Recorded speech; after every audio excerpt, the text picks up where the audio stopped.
Como é que vocês estão? Estão bem?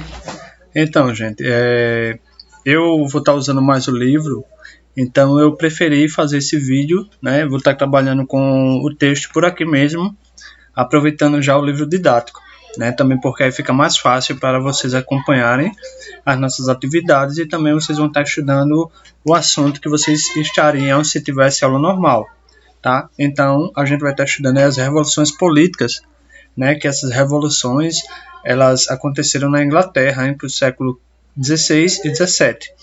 Então a gente vai estar vendo aí um pouco do que é a monarquia, né? Vamos ver alguns caras que marcaram aí a história nesse período aí na Inglaterra e a evolução da Inglaterra, né, como país, né? Que ela se tornou um grande marco, principalmente na navegação nesse período. Tá? Então aí fala que diversas transformações econômicas e sociais ocorridas na Inglaterra entre os séculos 16 e 17 possibilitaram seu pioneirismo industrial. Foi o período aí também da crescente do industrialismo. Nesse período houve a expansão do comércio marítimo e da indústria naval inglesa, bem como o aumento da produção de carvão mineral, que forneceu o combustível para as fábricas. No campo, houve aumento da criação de ovelhas, que garantiu a lã necessária à indústria têxtil. Então aí fala assim um pouco dessa crescente na parte econômica, né, desse avanço industrial, né, nessa mudança do campo também para fornecer lã e também crescer a economia. No plano político, as estruturas remanescentes da velha ordem feudal foram derrubadas por movimentos revolucionários que instauraram um novo regime de poder.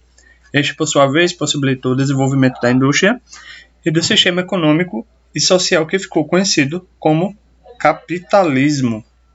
Então, o capitalismo é o que, basicamente, hoje no mundo é o sistema econômico, né? Hoje temos poucos países socialistas, né?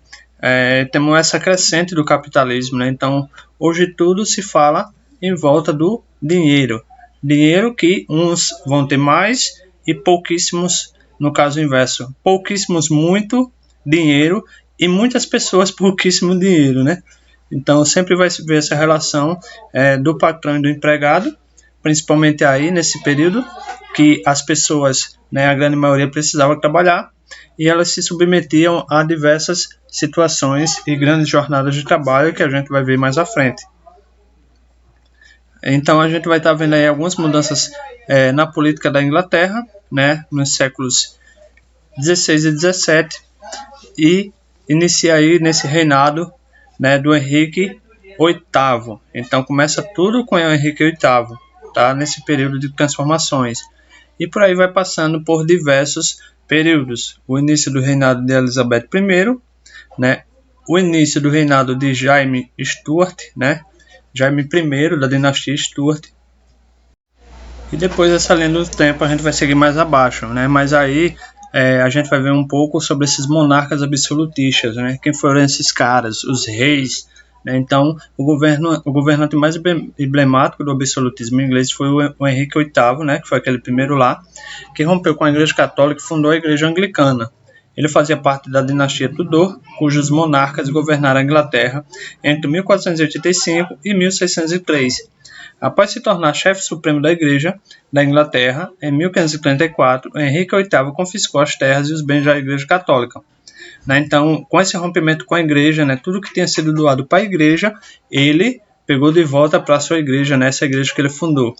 As terras confiscadas foram doadas ou vendidas, resultando no aumento dos recursos financeiros da coroa e, ao mesmo tempo, da quantidade de terras disponíveis para a agricultura e para a criação de animais. Né? Então, ele investiu nesse dinheiro, né, tomando essas terras, vendendo, trocando, doando, né, e ele fez tudo isso aí. Os novos proprietários dessas terras eram principalmente membros da pequena nobreza, conhecida como gentry, que pretendiam ampliar a produção, direcionando-as aos mercados internos e externos. Né? Então, como eu falei, aquela pequena população dos ricos. Né? Então, eles que conquistaram essas terras aí para poder aumentar o seu poderio econômico. Já durante o governo da Elizabeth I, a filha de Henrique VIII, os ingleses conquistaram importantes colônias ultramarinas na América e na África, né? Ultramarinas, né, que elas ficavam próximas ali às praias, dos quais obtinham, respectivamente, algodão e azeite. Esses continentes eram os principais consumidores dos produtos manufaturados ingleses, sobretudo tecidos.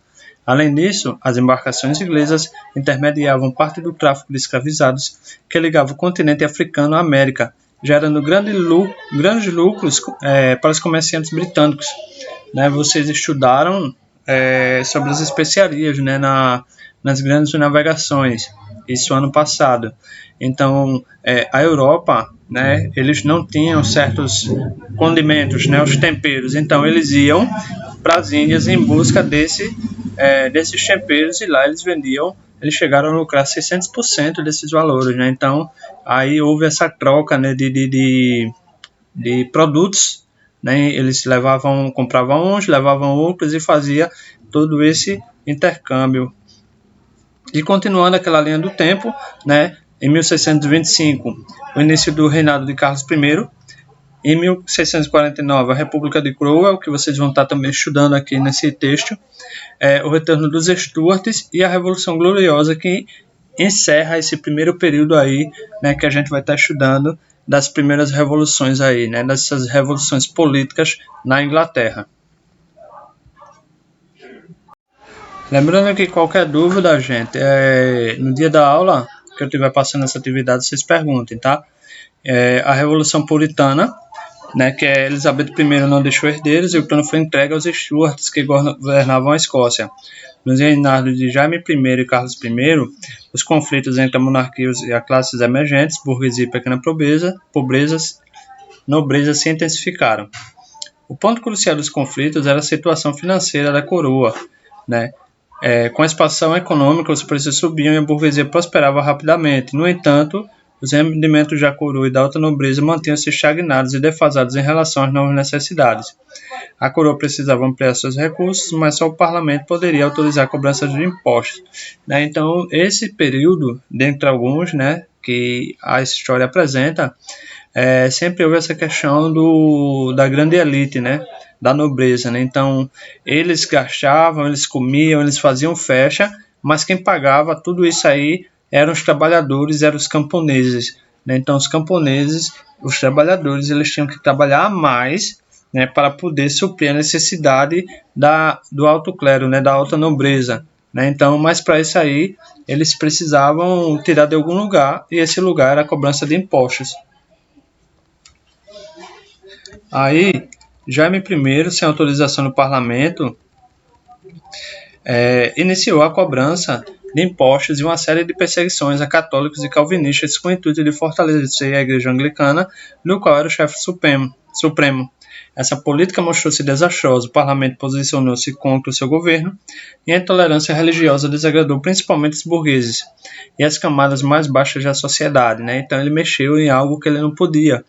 Né? Até hoje, na Inglaterra, existe essa forma, né, do rei e do parlamento, né? Mas tem o rei, né? O rei seria mais uma figura para tirar fotos, para toda aquela questão mais de imagem, só que quem decide tudo é o parlamento, tá? Então o rei tem pouco poderio para poder mudar alguma coisa.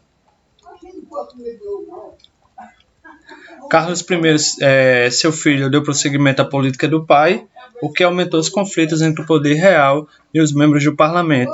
Assim, a oposição à política do rei se organizou e se expandiu. Os membros do parlamento exigiam mudanças na sociedade, no Estado e nas leis. Porém, Carlos I se recusou a atender essas reivindicações, né, que em 1642 eles iniciaram uma guerra civil conhecida como Revolução Puritana. Né, se vocês observarem aqui do lado, vem falando que é o parlamento, vem falando que é o puritano e vem falando que é o cabeça redonda, né? Então a gente vai ver esses dois grupos aí divididos. O primeiro dos realistas, formado por cavaleiros que apoiavam o rei, eram grandes proprietários de terra e altos membros da Igreja Anglicana. Né? E do outro lado, os parlamentares que comandou a guerra contra o rei, que estava dividido em duas facções. Puritanos, que eram integrantes da pequena nobreza, burgueses camponeses favoráveis à forma republicana de governo, e conhecidos como cabeça redonda, e a dos presbiterianos, membros da aristocracia e da grande burguesia mercantil, adeptos da monarquia constitucional. Então eles se dividiram injustamente, né, por conta daquela interferência lá de Carlos I. Né? Então por isso eles não aceitavam essas situações e aí resolveram, né, abrir reivindicação e eles se dividiram justamente por isso, para ver essas mudanças. Então, finalizando essa primeira parte, né, do texto, a gente vai finalizar com a República de Cromwell. Quem foi esse cara, né? Oliver Cromwell, membro da pequena nobreza puritana, comandou o exército do grupo dos parlamentares e venceu a guerra. Após a vitória dos parlamentares, o rei Carlos I foi preso, julgado pelo parlamento e condenado à morte. A República foi proclamada e Cromwell assumiu o governo da Inglaterra em 1649. Durante o governo dele, a economia foi impulsionada, a economia inglesa, né, pela aprovação dos atos de navegação. Com essa lei, as mercadorias negociadas com a Inglaterra só poderiam ser transportadas em navios ingleses ou navios dos países que haviam produzido as mercadorias. Essa medida fortaleceu a marinha mercante da Inglaterra, fazendo com que esse país se tornasse a maior potência naval do mundo. Então, esse ato de navegação, né, dos navios ingleses, só eles poderem transportar, ou quem fez a mercadoria, né, então fortaleceu demais a Inglaterra, né, então eles saíram ganhando, né, e até então eles se tornaram a maior potência naval do mundo por esse ato. Então, no campo político, Cromwell se tornou governante autoritário e enfrentou com violência os movimentos de oposição a seu governo. Em 1653, dissolveu o parlamento, né? Estabeleceu uma ditadura hereditária e assumiu o título de Lorde Protetor da Inglaterra. Após a morte de Cromwell, em 1658, seu filho herdeiro Ricardo assumiu o governo, mas teve dificuldade de manter a estabilidade política e administrativa do Estado inglês. Assim iniciou a nova disputa pelo poder. A burguesia, temendo a nova guerra civil que colocasse em perigo os avanços econômicos conquistados, apoiou a restauração da monarquia em 1660. Então, ele conseguiu, com esse ato de navegação, levar a Inglaterra, só que depois ele se tornou ditador, né, e acabou aí deixando o pepino, né, esse problema para o filho dele. Só que o filho dele não conseguiu e aí foram tomadas novas medidas para a volta da monarquia. Né? Então, essa imagem aí, né, foi representando, né, a batalha vencida por Cromwell na Guerra Civil Inglesa. Né? Museu Nacional do Exército, Chelsea, Londres. Então, esse é o primeiro momento, né, a primeira parte do assunto que a gente vai estar estudando aí. Eu vou estar deixando a atividade lá na sala de aula também, com esse vídeo, para a gente encerrar esse primeiro bloco. Bons estudos!